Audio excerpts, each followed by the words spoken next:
Le rituel du portefeuille magique. N'oublie pas de t'abonner et de laisser un j'aime. Il était une fois, dans un quartier de la ville de Cotonou, où la journée, il résonne des cris des marchés, et la nuit, on chuchote des secrets. Vivait Lionel, né dans une famille modeste de commerçants de poissons. Il travaillait souvent au port et avait grandi avec pour habitude des odeurs de poissons à longueur des journées.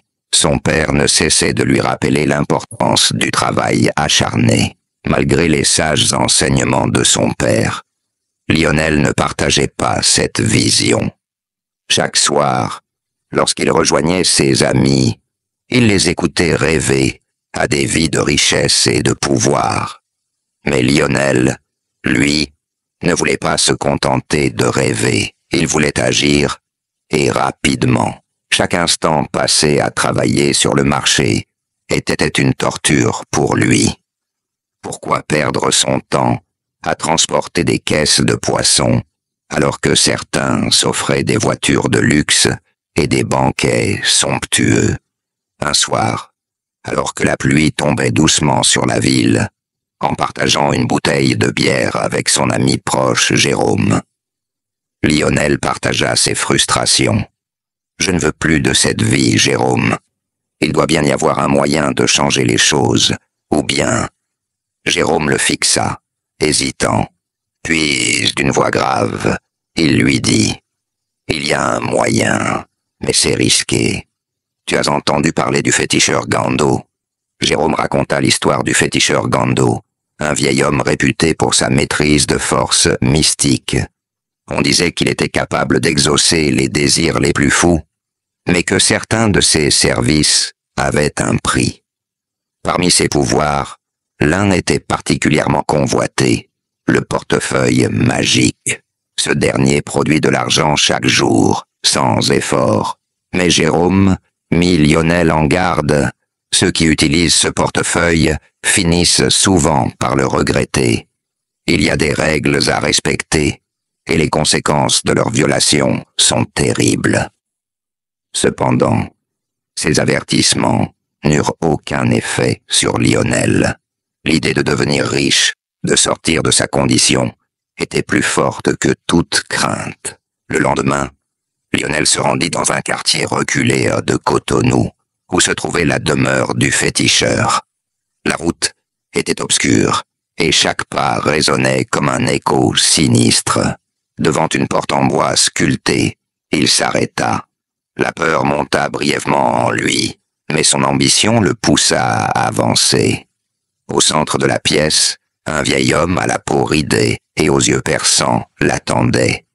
Lionel expliqua son désir d'avoir le portefeuille magique, son ambition, son rêve de richesse. Gando l'écouta, puis demanda à Lionel de poser une pièce de 5 francs au milieu des coris qu'il a étalés par terre. Une fois que la pièce de 5 francs fut posée, Gando posa une petite boîte sculptée devant lui. Et dans cette boîte, il y avait un portefeuille en cuir noir. Gando prit la parole et dit « Ce portefeuille te donnera de l'argent chaque jour, mais il y a 3 règles que tu ne dois jamais enfreindre. La première, ne l'ouvre jamais après minuit. La deuxième, ne le prête jamais à personne. Et la troisième, ne demande jamais plus que ce qu'il te donne. » Lionel accepta sans hésiter. Pour sceller le pacte, Gando lui demanda de verser quelques gouttes de son sang sur le portefeuille. Une fois le rituel terminé, le féticheur le mit en garde une dernière fois. Si tu brises les règles, les conséquences seront irrévocables. Les premiers jours furent magiques pour Lionel. Chaque matin, des billets flambant neufs de 10 000 francs CFA apparaissaient dans le portefeuille. Il quitta immédiatement le marché, loua un bel appartement et s'entoura de luxe. Ses amis l'enviaient, et Lionel savourait chaque instant. Ceux qu'il considérait comme des amis venaient pour profiter de son argent. Ses journées furent animées. Malgré cela, son appétit pour l'argent ne faiblissait pas. Le montant quotidien produit par le portefeuille lui semblait insuffisant. Il voulait plus. Alors, une nuit, il brisa la première règle, il ouvrit le portefeuille après minuit. D'abord, rien ne se produisit. Les billets continuaient à tomber.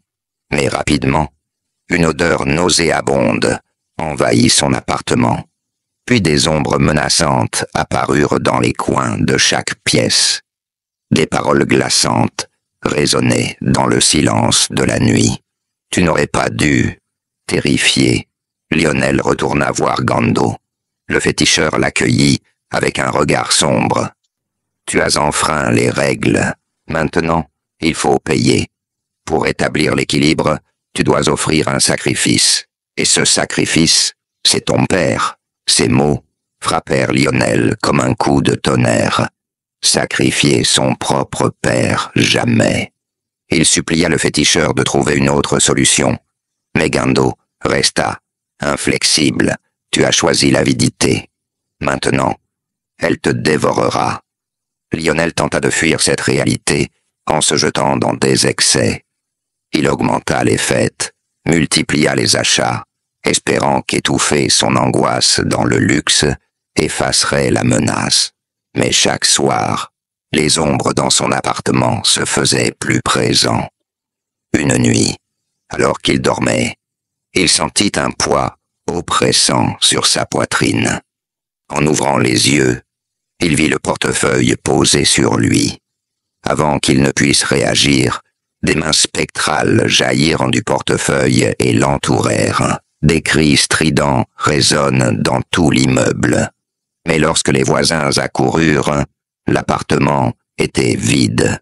Seul le portefeuille fermé était posé au centre de la pièce. C'est ainsi que Lionel disparut à jamais, et même son corps n'a été retrouvé nulle part. Le portefeuille qui a été retrouvé dans l'appartement a été brûlé par la famille de Lionel.